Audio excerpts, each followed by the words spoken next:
everyone, this is Tony from Her Homestead Skills, and we still have gorgeous autumn weather out there today, so I do plan to take advantage of it and enjoy as much of the outdoor weather as I can before it gets too cold. But today, what I want to do is discuss a couple of things. Kitchen items. I had someone ask me about my tomato puree, and although I did answer the individual specifically, I thought I'd go over the issue. Now, she asked me about her tomato puree separating, and that is quite common. And as I explained to her, that there really is no harm. I guess it just doesn't look good, but it really does no harm to the tomato puree that you have the pulp sitting on top and the liquid sitting on the bottom. You don't want a lot of liquid. I mean, in the past I've had that happen to me too, and there are ways that I eliminate that, and I'm going to go over some of that. Now, I've pulled out some jars of tomato puree, and they're sitting on my table, and they've been sitting there for a good 20 minutes just to show you that it has not separated. Mine don't separate, but I go through quite a process to make sure it doesn't. So I'm going to go through all of that. The other thing I'm going to show you is my apple vinegar and how it's progressing, and we'll do that first. So let me take the camera over there, and we're going to go through that process. Okay, first things first, I have 3, 6, 9, 12 jars here, and these are from my last year's processing. They aren't 2023, they're all dated 2022, and as you can see, there's no separation.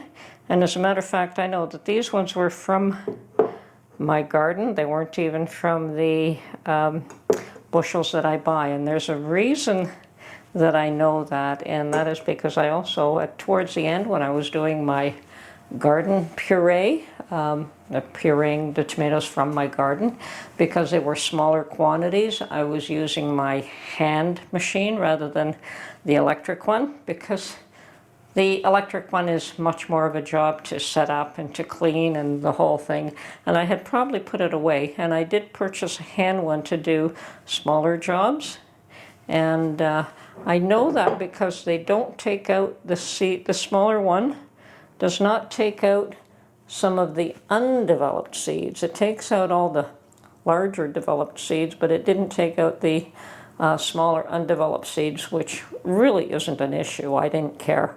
So, but that's how I can tell which ones were processed through which machine. And these are perfectly fine.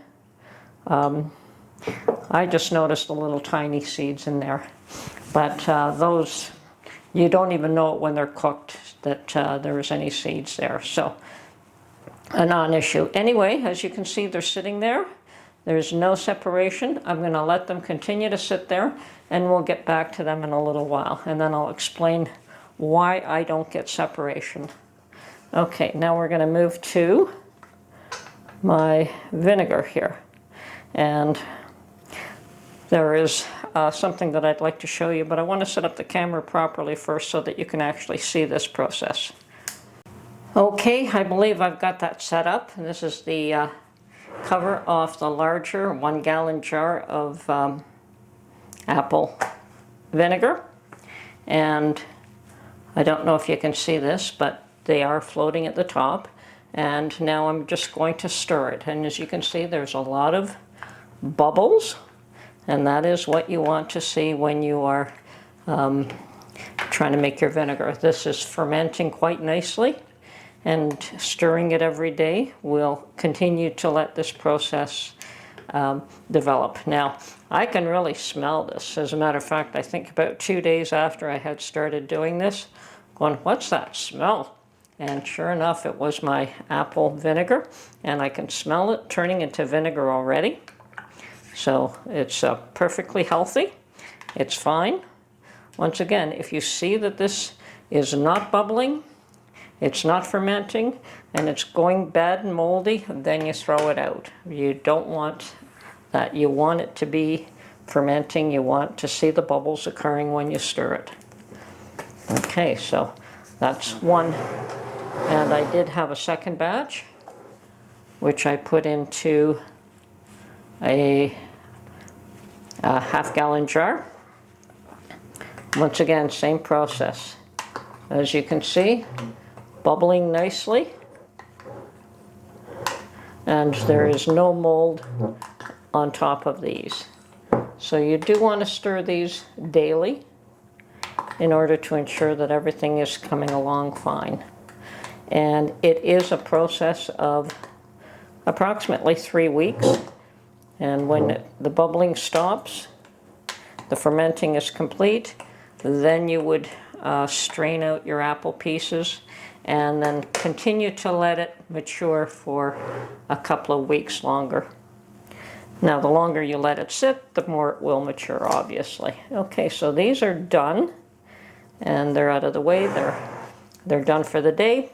Okay, now, if there had been any separation, it also would have occurred while I was discussing the vinegar with you. But as you can see, there is absolutely no separation of the pulp and no liquid at the bottom. Now, there is a method to get this result. And the first thing that I do is that I use a plum tomato. And I know that a lot of people say that you can use any tomato to can up, and absolutely, certainly you can. But there are some tomatoes that are better suited to certain things, and they're, you know, your big juicy tomatoes are better suited to your salads or a slice for your hamburger, or just plain eating in a sandwich of some sort, because they're very juicy. So they're definitely well suited to that. The plum tomatoes are more pulpy and less juicy. And they're, well, you know, they're better suited to, say, making ketchup. I think the big Heinz company used to have a big ketchup producing plant in Ontario, which I think they just shut down in the last few years. But the tomatoes were grown there, and they were the plum tomatoes that they used for ketchup. And I think that still is the type of ketchup that, you know, the type of tomatoes that is used to make ketchup. It is also the best type of tomato to make a puree that is thick. And, you know, this can be watered down. And there are folks in my culture, you know, even family members, that don't make it as thick as I do. And they don't care if it is watery. I've seen them do it where they have quite a bit, and they'll do it in the larger jars. But when they go to make their pasta sauce, they're using twice as many jars as I would, because they've got a lot of liquid in it. So what I do that's different, number one, I use the plum tomatoes. I use them when they're ripe, like you get them when they're beautifully ripe. They could have a little bit of unripe tomatoes in it, but most of them should be ripe. Okay, and the process that I use to actually make these jars is that I wash them, and then I put them in a pot of boiling water to to blanch. Actually, what I'm doing is blanching, but I wait till the skin splits on the tomatoes. I don't cut the tomato, I just wash them and put them in a pot of boiling water until the skin splits. Now that could take any time from a very short amount of time to a longer amount of time, depending on the size of pot you have, the amount of tomatoes that you put in there. When I had outdoor facilities, I would use a great big huge pot, and you could do a bushel at a time, which is like 50 pounds of tomatoes at a time. But the amount of time that it would take in order to get them to split would be quite a bit longer. So doing it on a stove in-house, it doesn't take quite as long, but you're using the largest pots that you have available to put on your kitchen stove for that process. And I show all this in a video, but the big thing that I do after that is I strain them. I just pull them out and I strain them, and I strain them really well, and I let them drain and strain, and I push as much of that liquid out as I possibly can before I put it through the machine to puree. And it may seem as though they're still watery when I go to puree them, and they can be a little bit, but you've taken so much out that there's not enough to allow it to separate. So this is pretty thick. And I think I do it even thicker than what my mother used to, because one time I think when I made them, she made some comment about how liquidy mine were and how watery they were, and I said, to heck with that. I strained them out even more. Hers were never quite as thick as mine, and after that, but hers never separated either. There is a point where the amount of liquid that you strain out of it is fairly important. You don't strain 100%, but you do strain a fair bit of it out.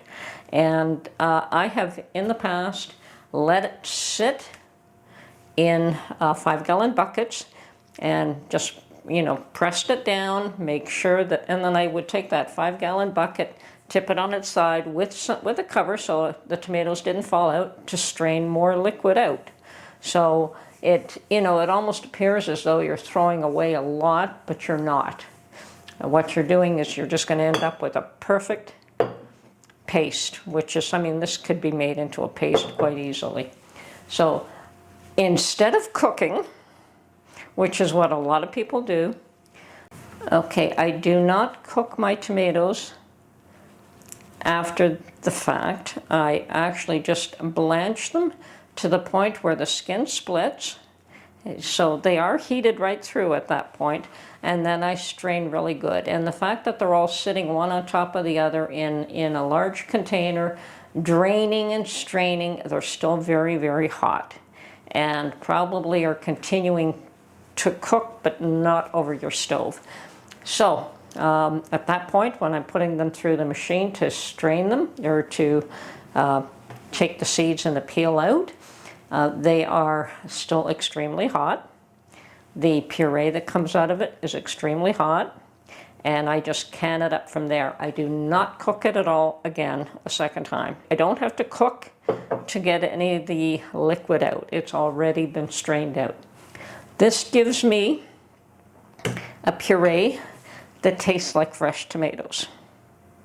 And that's the big difference. This does not taste like cooked tomatoes because it hasn't been cooked. If you open this up even a year later, it smells like a fresh cut tomato. And that is the result that I'm looking for.